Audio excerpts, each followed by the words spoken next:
On ne pense jamais que cela nous arrivera. On entend des histoires de mariage qui s'effondrent, mais quand on est avec quelqu'un depuis plus de 2 décennies, on se croit différent. Je pensais que Élise et moi étions indestructibles. Mais laissez-moi vous dire, la vie a une façon de briser vos illusions au moment où vous vous y attendez le moins. Nous étions des amoureux du lycée. Je me souviens encore de la première fois où je l'ai vue, debout près de son casier, en train de rire avec ses amis. Il y avait quelque chose en elle, cette chaleur, cette lumière qui m'attirait. Je n'étais pas le seul à l'avoir remarqué, mais pour une raison inconnue, elle m'a remarqué aussi. Nous n'étions que des adolescents, mais cela semblait comme si nous avions trouvé quelque chose de rare, quelque chose qui durerait pour toujours. Après le bac, nous sommes allés dans des universités différentes, mais nous avons tenu bon. Nous étions déterminés. Nous passions d'innombrables nuits au téléphone à parler de tout et de rien, juste pour nous sentir proches. Chaque week-end où je le pouvais, je faisais des heures de route pour la voir une journée. C'était épuisant, mais je m'en fichais. Quand on est amoureux à ce point, rien d'autre ne compte. Nous nous sommes mariés à 24 ans, juste après avoir terminé nos études. Nous n'avions pas grand-chose, juste un petit appartement et nos premiers emplois, mais nous avions l'un l'autre, et c'était suffisant. Nous parlions de nos rêves, de nos projets pour l'avenir. Nous voulions une maison, des enfants, peut-être un chien. Nous allions construire une vie ensemble, brique par brique, et j'étais pleinement engagé. Et nous l'avons fait. Nous avons acheté notre première maison quelques années plus tard. Ce n'était pas grand-chose, juste une petite maison dans un quartier calme de la banlieue de Bordeaux, mais elle était à nous. Je me souviens de notre excitation quand nous avons emménagé. Nous avons passé notre première nuit sur un matelas dans le salon parce que le lit n'avait pas encore été livré.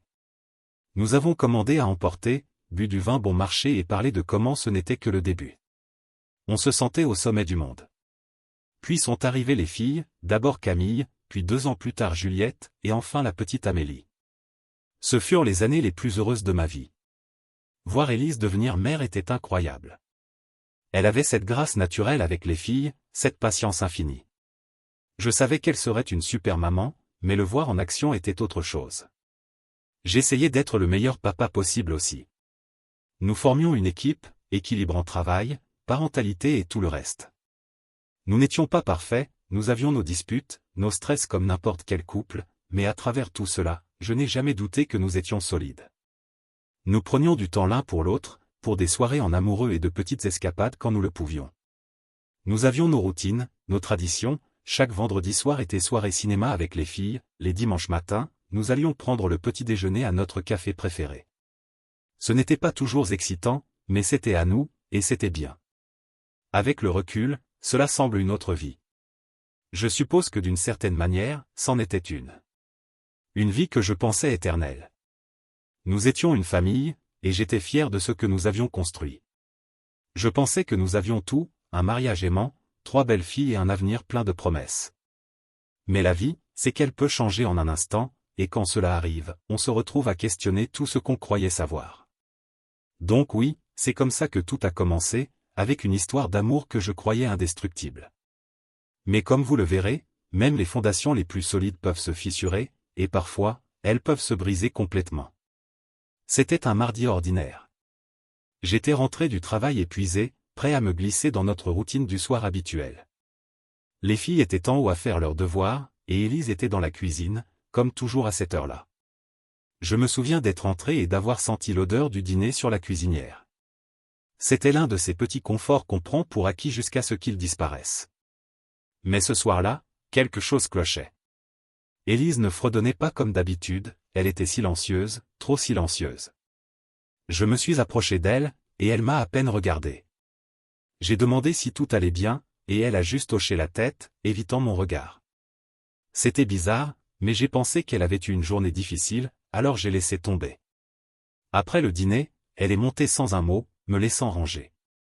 Encore étrange, mais pas totalement inhabituel, on a tous nos mauvais jours, non? Je n'y ai pas trop pensé jusqu'à plus tard, quand j'ai entendu du bruit dans notre chambre, des tiroirs qui s'ouvraient et se fermaient, comme si elle faisait sa valise. J'y suis entré, confus. « Qu'est-ce que tu fais ?» lui ai-je demandé, encore loin de réaliser ce qui se passait. Elle n'a pas répondu tout de suite, continuant juste à fourrer des vêtements dans une valise. Quand elle m'a enfin regardé, ses yeux étaient rougis comme si elle avait pleuré, mais il y avait autre chose, de la détermination, peut-être même de la peur. « Il faut que je parte », a-t-elle dit, sa voix à peine un murmure. J'ai ri, pensant que c'était une blague. « Partir où ?» ai-je demandé. Mais elle ne blaguait pas.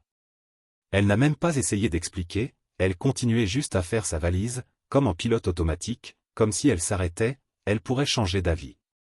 Mon cœur s'est mis à battre la chamade. « Élise, parle-moi. Qu'est-ce qui se passe ?» J'entendais la panique dans ma voix, mais j'étais trop abasourdi pour m'en soucier. Elle refusait toujours de répondre, secouant juste la tête et fermant la valise. C'est là que ça m'a frappé, elle partait vraiment. Mais pourquoi? Qu'est-ce que j'avais raté? Nous allions bien, ou du moins je le pensais. J'ai essayé de repenser aux dernières semaines, ou moi-même, cherchant des signes, mais rien n'avait de sens. C'est à cause de nous? J'ai fait quelque chose. J'étais presque en train de supplier, désespéré de comprendre. Mais elle a juste pris ses affaires et m'a frôlé en passant, se dirigeant vers la porte. Je l'ai suivie, l'esprit en ébullition, essayant de trouver comment l'arrêter, comment réparer ce qui était cassé. Mais elle était déjà partie, sortie par la porte sans même un au revoir. Je suis resté là, sur le seuil, à la regarder s'éloigner en voiture. C'était surréaliste, comme si j'étais coincé dans un mauvais rêve dont je ne pouvais pas me réveiller. Je me disais qu'elle reviendrait, qu'elle réaliserait que c'était une énorme erreur. Mais non. Elle était partie. Les filles sont descendues après avoir entendu le bruit. Camille, notre aînée, a demandé où maman allait. Je n'avais aucune idée de quoi leur dire. Comment expliquer quelque chose comme ça? Je leur ai juste dit qu'elle avait besoin de temps, qu'elle reviendrait bientôt. Je n'y croyais pas moi-même, mais je ne savais pas quoi dire d'autre. Comment dire à vos enfants que leur maman venait de partir sans raison, sans explication? Cette nuit-là, après avoir couché les filles, je me suis assis dans notre chambre, entouré du vide qu'elle avait laissé. Son côté du placard était à moitié vide, ses affaires de toilette disparues de la salle de bain. On aurait dit qu'une bombe avait explosé, et j'étais au milieu des décombres, essayant de comprendre ce qui s'était passé. Je n'ai pas dormi du tout cette nuit-là. Je repassais la scène en boucle dans ma tête, essayant d'y trouver un sens, mais peu importe combien de fois je la revivais, je n'arrivais pas à une réponse. J'étais juste laissé avec cette peur profonde et lancinante que rien ne serait plus jamais pareil. Les jours après le départ d'Élise furent un brouillard. J'étais dans un état second, allant au travers des gestes. Je préparais les filles pour l'école, allais au travail, rentrais et essayais de tout maintenir ensemble. Mais à l'intérieur, je m'effondrais. Je lui envoyais sans cesse des messages, l'appelais, essayant d'obtenir une explication, mais elle ne répondait jamais. C'était comme si elle s'était effacée de nos vies. J'étais désespéré de réponse, alors j'ai finalement contacté ses parents. C'étaient les seuls liens qu'il me restait avec elle. Je me souviens de la conversation avec son père comme si c'était hier. Je l'ai appelé un soir après avoir couché les filles, ma voix tremblait, et j'arrivais à peine à sortir les mots. Mais je lui ai demandé s'il savait où était Élise. Il y a eu un long silence à l'autre bout, puis il a soupiré, et j'ai su qu'il allait me dire quelque chose que je ne voulais pas entendre. « Elle est avec nous », a-t-il dit doucement. « Mais Jean, il y a quelque chose que tu dois savoir. » Mon cœur s'est serré. J'étais assis au bord du lit, serrant le téléphone si fort que mes jointures étaient blanches. « Quoi ?» ai-je réussi à demander, même si j'étais terrifié de la réponse. Et puis il m'a dit. Il m'a dit qu'Élise voyait quelqu'un d'autre depuis des années. Pas juste une aventure, mais une liaison complète. J'ai eu l'impression que le sol se dérobait sous mes pieds. Je suis resté assis là, abasourdi, pendant qu'il expliquait que l'homme qu'elle voyait était mort récemment, d'une crise cardiaque soudaine. C'était pourquoi elle était partie, elle ne pouvait pas gérer le deuil, la culpabilité, le chaos qu'elle avait créé. J'étais sans voix. Comment cela avait-il pu se passer sous mon nez sans que je m'en aperçoive? Mon esprit bouillonnait, essayant de reconstituer chaque moment des dernières années, cherchant des signes, des indices. Je lui avais toujours fait entièrement confiance, jamais questionné où elle était ou avec qui. Nous étions censés être solides, indestructibles. Et pourtant, voilà cette trahison massive qui me fixait en face. Je me sentais idiot. Comment avais-je pu être si aveugle, si confiant? Je voulais hurler, casser quelque chose, mais tout ce que je pouvais faire était de rester assis là, engourdi, pendant que son père continuait à parler. Il m'a dit à quel point il était désolé, qu'ils venaient juste de l'apprendre eux-mêmes, qu'ils étaient aussi choqués que moi. Mais ça ne m'a pas fait me sentir mieux. Après avoir raccroché, je suis resté dans le noir pendant ce qui m'a semblé des heures, essayant de digérer ce que j'avais appris. J'avais l'impression que toute ma vie était un mensonge, que la femme que j'aimais depuis si longtemps était une étrangère. Chaque souvenir, chaque moment partagé était maintenant entaché par ce secret qu'elle gardait. Le lendemain, j'arrivais à peine à regarder les filles. Comment étais-je censé leur dire? Comment expliquer que leur maman menait une double vie? J'ai décidé de le garder pour moi pour l'instant, elles souffraient déjà tellement, et je ne voulais pas ajouter à leur douleur. Mais le garder à l'intérieur était comme porter un rocher sur la poitrine. Cette nuit-là, après que les filles soient allées au lit, je suis allé dans notre chambre et j'ai commencé à fouiller dans ses affaires. Je cherchais je ne sais quoi, des preuves peut-être, ou quelque chose qui m'aiderait à comprendre depuis combien de temps ça durait. J'ai trouvé un vieux téléphone à elle au fond d'un tiroir. Je savais que je n'aurais pas dû, mais je l'ai allumé et j'ai commencé à le parcourir. C'est là que j'ai vu les messages, des centaines, certains récents, d'autres datant d'années. Tout était là, les flirts, les plans pour se rencontrer, les mensonges qu'elle m'avait racontés pour couvrir ses traces. C'était comme un coup de poing dans le ventre, encore et encore. J'ai lu à travers eux, devenant plus en colère et plus blessé à chaque mot. Il y avait des messages de quand elle était censée être au travail ou sortie avec des amis, mais au lieu de ça, elle était avec lui. Toutes ces nuits où elle rentrait tard, tout ce temps où elle semblait distraite ou distante, tout prenait sens maintenant. Mais ça ne rendait pas ça plus facile à accepter. Je ne sais pas combien de temps je suis resté assis là à fixer l'écran, mais quand j'ai enfin posé le téléphone, je tremblais.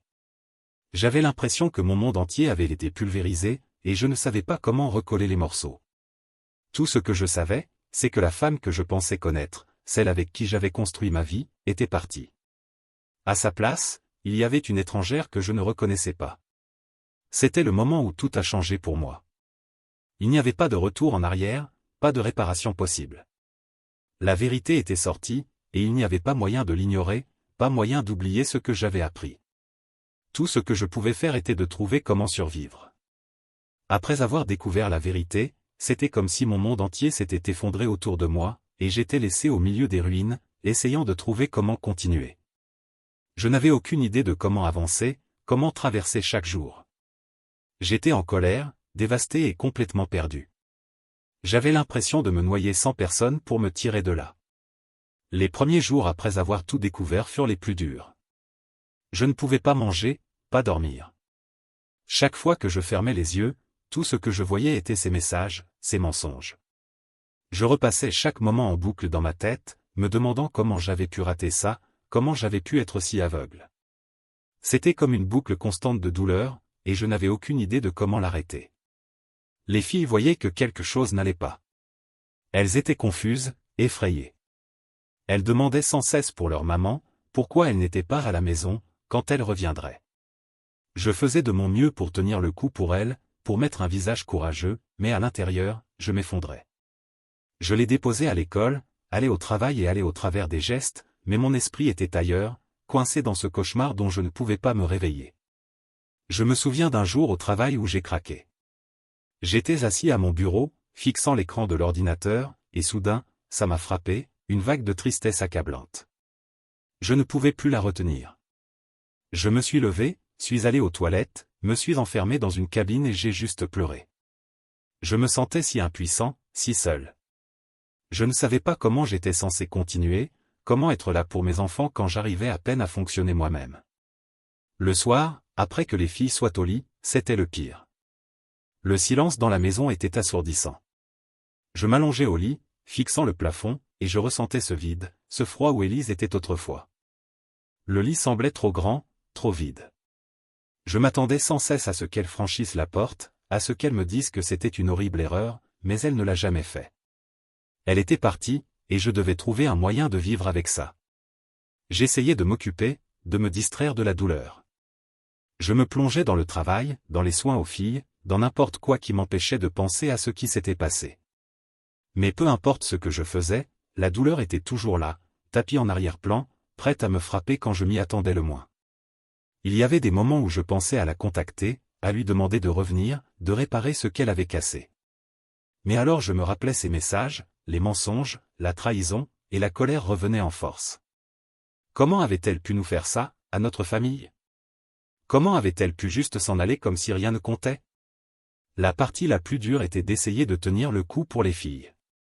Elles avaient besoin de moi, et je ne pouvais pas les laisser voir à quel point j'étais brisé. Je devais être fort pour elles, même si je me sentais tout sauf fort. Chaque jour était une lutte, une bataille juste pour traverser sans m'effondrer. Et puis il y avait les nuits où je ne pouvais pas dormir. Je m'allongeais au lit, fixant l'espace vide à côté de moi, et je ressentais cette solitude écrasante. C'était comme un poids sur ma poitrine, rendant la respiration difficile.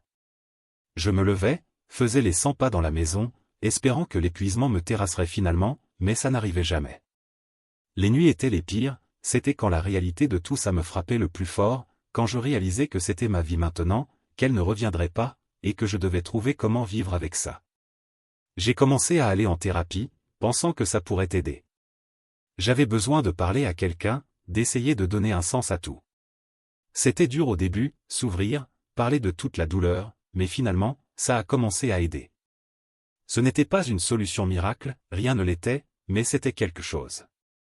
Ça me donnait un endroit pour décharger, pour pleurer, pour rager sans avoir à m'inquiéter d'être fort pour qui que ce soit d'autre. Mais même avec la thérapie, avec le soutien des amis et de la famille, c'était encore si dur. Chaque jour était une lutte, une bataille pour continuer, pour sortir du lit, pour m'occuper de mes enfants, pour faire semblant que tout allait bien quand ce n'était pas le cas. J'avais l'impression de marcher dans un brouillard, juste en train d'essayer de survivre, de traverser la journée. Et la chose, c'est que je savais que ce n'était pas quelque chose que je pouvais juste réparer. Il n'y avait pas de retour en arrière, pas d'annulation de ce qui avait été fait. Je devais vivre avec, trouver un moyen d'avancer même si je n'avais aucune idée de comment. Avec le recul, je ne sais pas comment j'ai traversé ces jours, ces semaines. C'était comme si j'étais en pilote automatique, faisant juste ce que je devais faire pour survivre. Mais d'une manière ou d'une autre, je l'ai fait. D'une manière ou d'une autre, j'ai continué, même s'il y avait des moments où je ne pensais pas pouvoir. Et peut-être que c'est ce qui m'a aidé, prendre un jour à la fois, un pas à la fois, et ne pas abandonner, peu importe à quel point ça faisait mal. Après des semaines à vivre dans ce brouillard, j'ai atteint un point où je savais que je ne pouvais pas continuer comme ça. Les filles méritaient mieux, et honnêtement, moi aussi. J'avais besoin de réponses, quelque chose pour m'aider à avancer, ou au moins à essayer. Alors j'ai décidé de confronter Élise. J'avais évité ça, effrayé de ce qu'elle pourrait dire, mais le non-savoir me rongeait vivant. Un soir, après avoir couché les filles, je l'ai appelée. Je n'étais même pas sûr qu'elle décrocherait, mais elle l'a fait. Le son de sa voix, après tout ce qui s'était passé, m'a frappé comme un coup de poing au ventre. J'ai failli raccrocher, mais je savais que je ne pouvais pas. Je devais le faire. Élise, ai-je commencé, essayant de garder ma voix stable, il faut qu'on parle. Il y a eu un long silence à l'autre bout. Je pouvais l'entendre respirer, sentir la tension à travers le téléphone. Je sais, a-t-elle enfin dit, sa voix douce, presque apologétique. Je te dois une explication. Bon sang, oui, ai-je rétorqué, la colère que j'avais retenue bouillonnant enfin à la surface. Comment as-tu pu partir comme ça? Comment as-tu pu nous faire ça, aux filles? Elle a soupiré, et je pouvais dire qu'elle luttait pour trouver les bons mots. Jean, je n'ai jamais voulu te faire du mal. Je n'ai jamais voulu que ça se termine comme ça. Mais après sa mort, je ne pouvais pas gérer ça. La culpabilité, la honte, c'était trop. La culpabilité, ai-je répliqué, ma voix tremblant de rage. Tu te sens coupable? Et moi alors? Et notre famille? Tu as tout détruit, Élise. Tout. Il y a eu un autre long silence, et je pouvais l'entendre pleurer à l'autre bout. Pendant un moment, j'ai ressenti un pincement de sympathie, mais il a été vite noyé par la colère et la douleur. Je voulais qu'elle ressente la douleur qu'elle avait causée, qu'elle comprenne la dévastation qu'elle avait laissée derrière. Je sais, a-t-elle murmuré, sa voix à peine audible. Je sais que je l'ai fait, et je suis tellement désolé, Jean. Je ne m'attends pas à ce que tu me pardonnes. Je ne le mérite même pas. Mais je veux que tu saches que je n'ai jamais arrêté de t'aimer. Pas une seconde. Ces mots m'ont frappé comme une tonne de briques. Je n'avais aucune idée de comment répondre à ça. Comment pouvait-elle prétendre m'aimer encore après tout ce qu'elle avait fait? Ça semblait une blague cruelle, comme si elle essayait de réécrire l'histoire pour se sentir mieux. L'amour, ai-je dit amèrement. Ne me parle pas d'amour, Élise. Tu n'as pas le droit de dire ça. Pas après ce que tu as fait. Elle était silencieuse, et je pouvais l'entendre renifler, essayant de se ressaisir. Je sais, a-t-elle dit enfin. Mais c'est la vérité, que tu le crois ou non. Et je suis désolé, Jean. Vraiment. Mais je ne peux pas revenir. Je dois découvrir qui je suis seul. Je dois trouver un moyen de vivre avec ce que j'ai fait. J'avais l'impression que j'allais exploser. Et les filles? Et nous? On ne compte plus? Vous comptez, a-t-elle insisté, sa voix se brisant. Vous comptez plus que tout. C'est pourquoi je suis parti, Jean. Je n'étais pas bonne pour vous, pour elle. J'étais brisée, et je ne voulais pas vous entraîner tous avec moi. Je n'en pouvais plus. J'ai raccroché, coupant tout ce qu'elle avait encore à dire. Je suis resté assis là longtemps, fixant le téléphone, ressentant ce mélange de colère, de tristesse et d'autres choses que je ne pouvais pas nommer. Peut-être du soulagement, ou peut-être juste de l'épuisement. Mais quoi que ce soit, je savais que j'en avais fini. Je ne pouvais pas continuer à chasser des réponses qui n'auraient jamais de sens, une clôture qui ne viendrait jamais. Au final, tout ce que j'avais était ces mots et la connaissance qu'elle ne reviendrait pas. Ce n'était pas la résolution que j'espérais, mais c'était quelque chose. C'était une fin, même si ce n'était pas celle que je voulais. Et aussi douloureux que ce soit, je savais que je devais commencer à lâcher prise. Je devais arrêter de m'accrocher à l'espoir que les choses pourraient revenir comme avant. Elle ne le pouvait pas, et peut-être que c'était ok. Peut-être que c'était juste une partie du processus pour avancer. Cette nuit-là, après l'appel, je suis resté dans le noir, pensant à tout ce qu'elle avait dit. J'ai réalisé que, autant que je la haïssais pour ce qu'elle avait fait, je ne pouvais pas laisser cette haine me consumer. Ce n'était pas question de lui pardonner, pas encore, peut-être jamais, mais de me libérer de l'emprise de cette colère et de cette douleur. J'avais besoin de faire ça, pas juste pour moi, mais pour les filles. Elles avaient besoin d'un père présent, pas coincé dans le passé. Alors j'ai pris une décision. J'ai décidé de commencer à me concentrer sur l'avenir, sur la construction de quelque chose de nouveau pour moi et les filles. Ce ne serait pas facile, et ça prendrait du temps, mais je savais que c'était la seule voie. Je ne pouvais pas changer ce qui s'était passé, mais je pouvais choisir comment avancer, et c'est ce que j'allais faire. Après cet appel avec Élise, je savais que les choses devaient changer. Je ne pouvais pas continuer à vivre dans cet endroit sombre, traînant les filles avec moi. Ce n'était pas juste pour elles, et ce n'était pas juste pour moi non plus. Alors j'ai commencé à faire de petits pas vers la guérison, vers une certaine paix. La première chose que j'ai faite a été de me concentrer sur les filles. Elles avaient déjà traversé tant de choses, et je savais qu'elles avaient besoin de stabilité, de quelque chose de solide à quoi s'accrocher. J'ai fait un point d'honneur à être là pour elles, vraiment là. Je les emmenais plus souvent au parc, je cuisinais leurs plats préférés, et le coucher est devenu un moment spécial pour nous parler et nous connecter. Je voulais qu'elles se sentent en sécurité, qu'elles sachent que quoi qu'il arrive, j'étais là pour elles. Ce n'était pas facile au début, chaque fois que je les regardais, j'étais rappelé d'Élise et de tout ce que nous avions perdu. Mais lentement, au fur et à mesure que les jours devenaient des semaines, j'ai commencé à trouver de la joie dans ces moments avec elles à nouveau. Leur rire est devenu le point culminant de ma journée, et j'ai réalisé que tant qu'elles allaient bien, j'irais bien aussi. J'ai aussi contacté quelques amis proches. J'avais été en train de m'isoler, essayant de gérer tout seul, mais j'ai réalisé que je ne pouvais pas. J'avais besoin de soutien, de quelqu'un à qui parler, de quelqu'un pour me rappeler que je n'étais pas seul dans tout ça.